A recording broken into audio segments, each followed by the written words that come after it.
Aku sangat takut pada ayahku. Jika aku menolak, dia tidak akan mengizinkanku untuk menyelesaikan sekolah atau tidak membayarkan obat untuk ibu. Dia juga mengancam untuk membunuh ibu jika aku memberitahu orang lain tentang hal itu. Aku dipaksa melakukannya lebih dari 1 tahun, berulang kali hingga aku lupa sudah berapa kali. Kalimat tersebut adalah ungkapan dari seorang gadis berusia 14 tahun di kota Surabaya yang telah menjadi korban incest oleh ayah kandungnya sendiri selama lebih dari 1 tahun. Teman-teman, beberapa waktu lalu kan sempat heboh masalah ditemukannya grup Facebook fantasi sedarah yang cukup mengkhawatirkan, yang cukup membuat kita miris ya sebagai orang normal, di mana kasus incest tersebut tidak seharusnya terjadi, di mana anak-anak kecil itu banyak menjadi korban atas perilaku bapak mereka sendiri atau laki-laki dalam keluarga mereka sendiri. Dan aku tertarik dengan salah satu artikel ilmiah yang menyajikan data tentang banyaknya kasus incest yang terjadi di Provinsi Jawa Timur, khususnya di 4 daerah, yaitu Kediri, Nganjuk, Gresik, dan juga Surabaya pada rentang waktu tahun 2010 hingga 2017. Mirisnya, terdapat 137 kasus pada rentang waktu tersebut.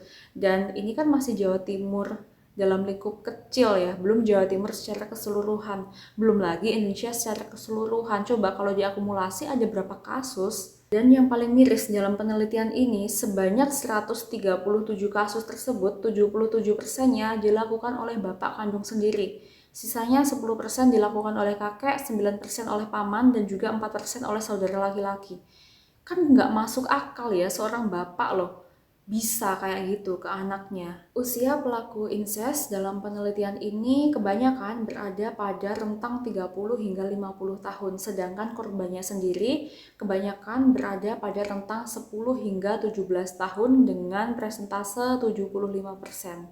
Salah satunya adalah kasus yang berada di Gresik, yaitu gadis berusia kelas 8 SMP, pelakunya adalah bapaknya sendiri, berusia 50 tahun, dia sampai hamil dan ibunya memiliki masalah pada organ penglihatannya sehingga tidak bisa melihat. Teman-teman, dalam penelitian ini juga ditemukan bahwa kasus tertinggi terjadinya incest yaitu sebanyak 49%. Itu terjadi dalam keluarga dengan penghasilan rendah atau low income family. Dan 12% diantaranya terjadi dalam keluarga menengah ke atas dan 39% terjadi dalam status ekonomi yang masih belum diketahui. Tapi dalam angka tersebut ya, 49% keluarga menengah ke bawah dan 12% keluarga menengah ke atas, itu dapat kita duga sementara atau kita hipotesiskan bahwa semakin layak suatu keluarga itu akan menurunkan possibility terjadinya incest, dan semakin rendah penghasilan atau semakin kasarnya miskin suatu keluarga itu akan meningkatkan possibility incest. Logikanya dalam artikel ilmiah ini dijelaskan bahwa ketika suatu rumah memiliki ruangan yang cukup, memiliki ruangan yang layak, itu akan memberikan privasi yang cukup aman untuk anak perempuan, di mana ya privasi seorang anak perempuan itu benar-benar terjaga karena mungkin berkaitan dengan tembok, pembatas, dan lainnya. Sedangkan dalam keluarga yang kekurangan gitu ya, ruangan aja mungkin akan join, akan jadi satu, nggak punya ruangan sendiri-sendiri. Mungkin pembatasnya juga bukan tembok yang benar-benar menutup seluruh ruangan. Dan itu akan meningkatkan possibility terjadinya incest. Selain itu juga ditemukan bahwa kebanyakan pelaku incest ini memiliki level pendidikan yang rendah atau bisa disebut sebagai orang yang tidak berpendidikan. Kemudian istrinya, kenapa sih mereka kok diem aja? Dan juga anaknya, kenapa? Kebanyakan diam, gak berani bersuara. Ya salah satu kasus tadi ya. Ada yang memiliki masalah dengan penglihatannya, tapi kebanyakan istri maupun anak, walaupun sama-sama tahu hal tersebut terjadi, itu nggak akan berani untuk mengungkap keluar karena menganggap itu adalah sebuah aib, adalah sebuah hal yang memalukan yang tidak patut untuk diceritakan kepada orang lain, dan juga ketakutan akan diusir dari rumah. Kalau misal aku bilang ini atau melarang ini, aku dikeluarkan dari rumah gimana? Nanti aku makan gimana? Nanti aku tinggal di mana? nanti aku sama siapa? Ya kebanyakan mereka memiliki ketakutan-ketakutan tersebut, baik anak maupun istrinya ya.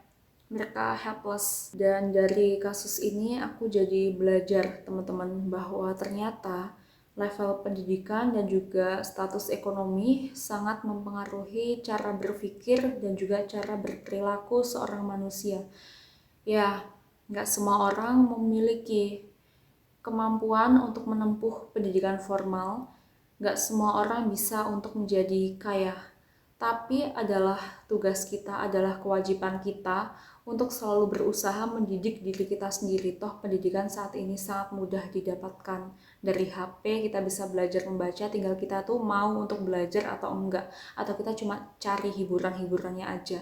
Dan juga adalah tugas kita sendiri untuk membebaskan diri kita secara finansial, karena hal tersebut akan sangat berpengaruh untuk masa depan kita, untuk masa depan keturunan kita. Karena ternyata nggak bisa sembarangan ya mempersiapkan rumah tangga, apalagi dengan kasus adanya grup fantasi sedarah, dengan penelitian yang ternyata sudah banyak terjadi kasus incest pada tahun-tahun sebelumnya. Ya, apa kita mau keluarga kita mengalami itu? Ya kalau nggak mau, didik diri kita sendiri, perbaiki finansial kita sendiri untuk memperkecil terjadinya kasus serupa. Oke teman-teman, sekian, semoga kasus fantasi sedarah, kasus incest dalam penelitian ini menambah awareness kita. Dan terima kasih udah dengerin, terima kasih udah hadir, dan bye-bye.